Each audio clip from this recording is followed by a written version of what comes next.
Bom dia, meninos e meninas do quinto ano. Vamos começar a nossa aula de hoje? Meninos, hoje a nossa aula vai falar sobre quem pode votar.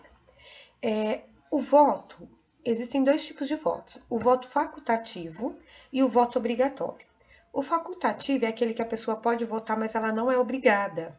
E o voto obrigatório é aquele em que a pessoa é obrigada a votar, senão ela vai ter dívidas com a Justiça Eleitoral.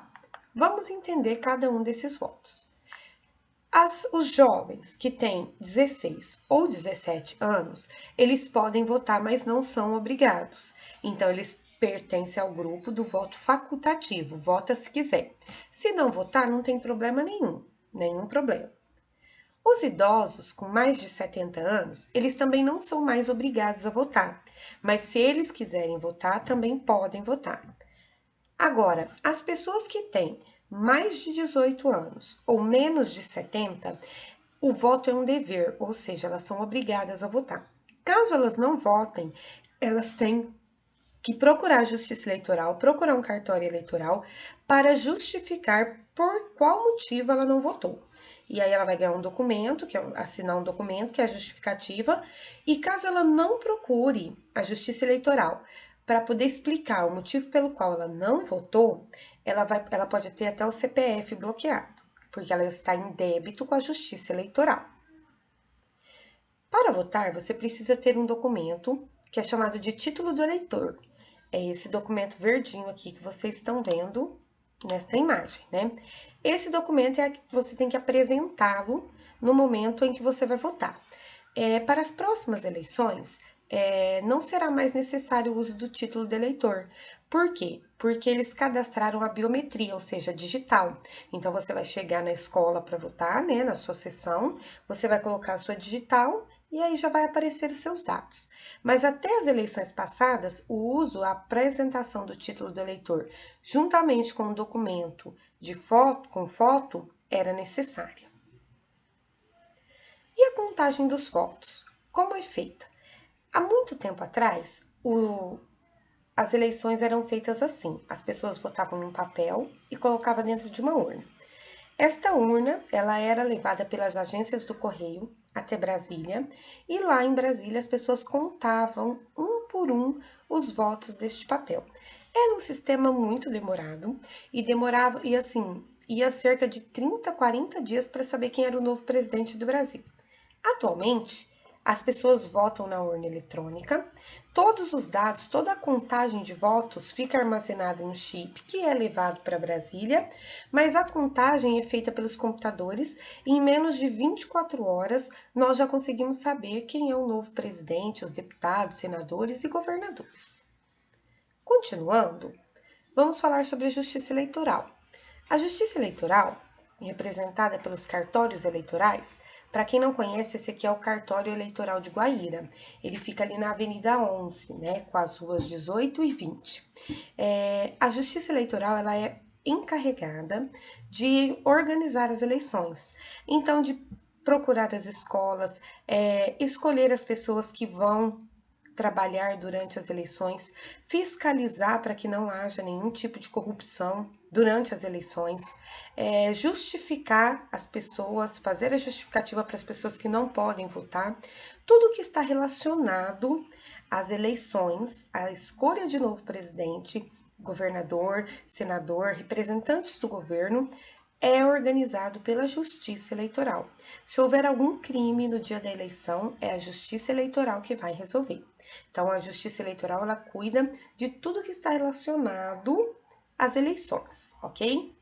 Meninos, agora vocês vão pegar o grupo 3, nós vamos grifar os aspectos mais importantes da nossa aula. Vamos lá? Vocês vão pegar a apostila grupo 3 de vocês e vão colocar na página 229. Na página 229, vocês vão grifar: no Brasil, os maiores de 16 anos podem votar nas eleições. Dos 16 até antes de completar 18 anos, o voto é facultativo, ou seja, não é obrigatório. Isso também ocorre com os maiores de 70 anos. Já para as pessoas que têm entre 18 e 70 anos, o voto é obrigatório e é considerado pela Constituição um dever do cidadão. O documento chamado título de eleitor é o documento necessário para votar. A Justiça Eleitoral faz parte do Poder Judiciário e é responsável por cuidar dos assuntos referentes ao processo eleitoral, que inclui as eleições. Aí vocês vão para a página 230 agora e vocês vão grifar. Atualmente, a urna é eletrônica, mas houve um tempo em que o voto era impresso em cédulas eleitorais, ok? Agora eu vou explicar para vocês como que vocês vão responder os exercícios desta aula. Os exercícios que vocês têm aí para responder são somente os exercícios de número 2 e 3, da página 232. Eu vou ler junto com vocês. Assinale a alternativa que responde à questão: qual é o órgão do Poder Judiciário que é responsável por organizar as eleições? Tá super fácil, né? No Brasil, atualmente, as mulheres podem votar. Será que sempre foi assim? Pesquise em livros, revistas, jornais ou na internet a partir de quando as mulheres puderam votar no Brasil. Vocês não vão precisar pesquisar, porque eu vou mostrar para vocês agora um vídeo sobre quando que as mulheres brasileiras puderam votar. Vamos assistir?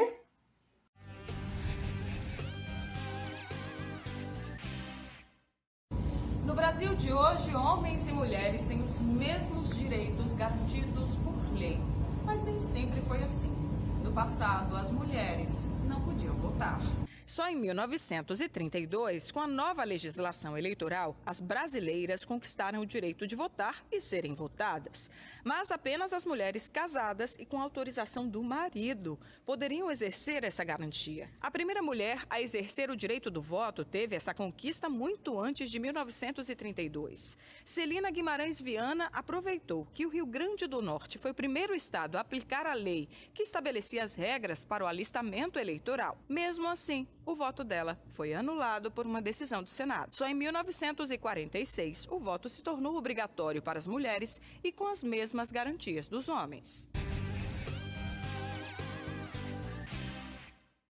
Que vocês já assistiram o vídeo, então vocês já descobriram que as mulheres elas ganharam o direito de votar no ano de 1932, mas elas só podiam votar nesse momento, nesse ano, se o marido permitisse, né? Olha só que absurdo. E que o voto feminino ele só passou a ser obrigatório a partir do ano de 1946. Então, baseado em tudo que eu expliquei e baseando-se também no que você ouviu no vídeo, você vai elaborar sua resposta para o exercício de número 3, tá bom? Meninos, a nossa aula de hoje chegou ao fim. Vocês vão fazer o seguinte, vão tirar foto das páginas 229 até a página 232 e mandar para que a tia Letícia possa fazer a correção, tá bom? Um beijo para vocês e até a próxima aula.